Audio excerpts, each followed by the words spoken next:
आज हम सब समाजवादी लोग जनेश्वर मिश्र जी को याद करते हैं। जनेश्वर मिश्र जी का और समाजवादियों का जो रिश्ता रहा है, पूरे जीवन भर जनेश्वर मिश्र जी गरीब, पिछड़े, दलित और जिनका जीवन अभाव में रहा, उनके लिए संघर्ष करते रहे। गरीब को कैसे सम्मान मिले, कई भेदभावों से ऊपर हट करके जनेश्वर मिश्र जी ने हमेशा समाजवादी आंदोलन को आगे बढ़ाया। समाजवादी विचारधारा को आगे बढ़ा करके न केवल हम समाजवादियों को विरासत में समाजवादी आंदोलन दिया है, बल्कि देश के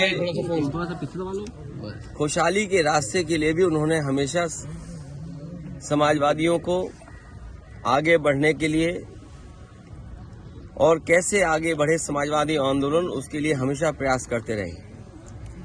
जनेश्वर मिश्र जी को हम याद करते हैं। उनके नाम से ये बना हुआ पार्क आने वाली पीढ़ी हमेशा प्रेरणा लेती रहेगी। भगवान श्री राम और आज प्राण प्रतिष्ठा का जो कार्यक्रम है, जो मूर्ति पत्थर की थी, आज उसके अंदर प्राण प्रस्थान के बाद वो भगवान का रूप ले लेगी और जितने भी उनके मानने वाले लोग हैं, श्री राम, वो जो रास्ता भगवान श्री राम ने दिखाया, मर्यादा पुरुषोत्तम राम कहे गए, जो रीति नीति और मर्यादाओं का सम्मान करते हैं, वो डिवोटी सबसे करीब भगवान श्री राम के होते हैं। में कहा कि आज के बाद जो पत्थर की मूर्ति थी उसमें प्राण आ जाएंगे।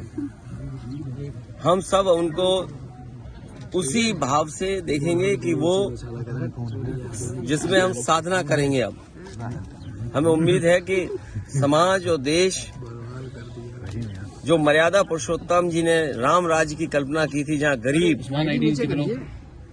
दुखी न रहे, नौजवान खुशहाल हो, आगे बढ़े और सब खुश हो, सब प्रसन्न हो, उस रास्ते पर चलेंगे सब। साइकिल से घसीट कर मारा गया है, इस राम राज्य के बारे में मतलब कुछ कहेंगे सर आप? कहाँ पर? नोएडा में कल एक लड़के को चाकू से मारा गया, फिर उसको मोटरसाइकिल से घसीटा गया। देखिए, वो समय नहीं है उन बातों को चर्चा करने के लिए। ये समय नहीं है कि हम उन बातों पर चर्चा करें, लेकिन घटनाएं पूरे उत्तर प्रदेश में जगह जगह हो रही हैं और कई मौकों पर मैंने ये कहा कि जीरो टॉलरेंस की बात करने वालों की कानून व्यवस्था जीरो हो गई है। न केवल नोएडा बल्कि आजमगढ़ से खबर आई थी कि एक व्यक्ति को पीट पीट करके पुलिस ने उसको मार दिया।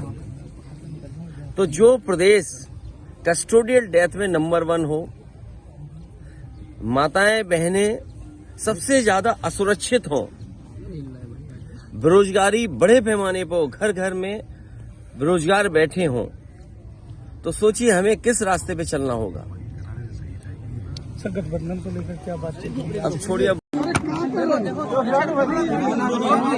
मैं अपने प्रेस के साथियों का धन्यवाद देना चाहता हूँ। मैं सभी प्रेस के साथियों का धन्यवाद देना चाहता हूँ। लगातार समाजवादी पार्टी और यहाँ पर पार्टी के सभी वरिष्ठ नेता समय समय पर बैठे हैं, समय समय पर संगठन की बैठक भी हुई है।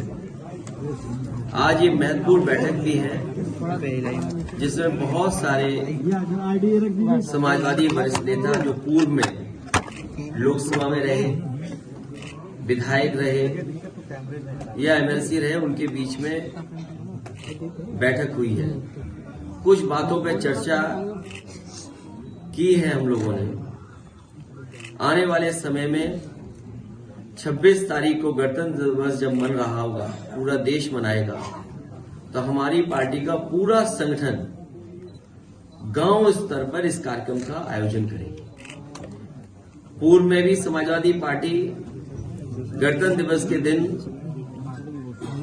सभी लोग बैठ करके संविधान पर और हमारे पूर्व में जो लोगों ने आजादी दिलाई है उनको हमेशा याद किया है। और वहीं 23 तारीख से जो नई वोटर लिस्ट आई है वो महत्वपूर्ण चीज है। पिछली बार भी ये शिकायत थी और हर स्तर पर शिकायत हुई थी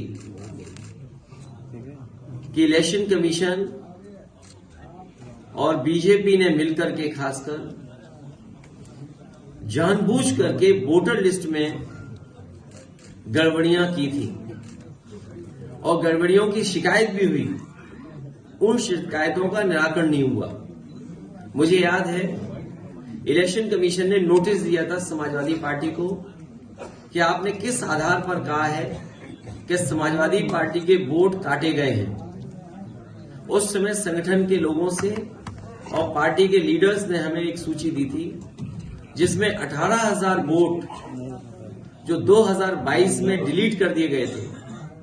जिन लोगों के 2019 में वोटर लिस्ट में नाम थे उन्होंने वोट डाला था, लेकिन 2022 में डिलीट वोट कर दिए थे। उनके बाकायदा एफिडेविट देकर के इलेक्शन कमीशन को शिकायत की थी, लेकिन इलेक्शन कमीशन ने किसी भी आरओ या किसी अधिकारी के खिलाफ कोई कार्रवाई नहीं की। इसलिए 23 तारीख को जब नई वोटर लिस्ट आ जाएगी तो हमारी अपील है कि संगठन के सभी लोग, पार्टी के सभी वरिष्ठ नेता मिलकर के उस वोटर लिस्ट में जो समाजवादी पार्टी के वोटर छूट गए हैं या जानबूझ करके काटे गए हैं उन सबको शामिल किया जाएगा। हमारे बीएलए जो एजेंट्स हैं उन लोगों का सहयोग लेकर के हमारी लीडरशिप उनको समय समय पर गाइड करेगी। इसी के लिए बैठक बुलाएगी।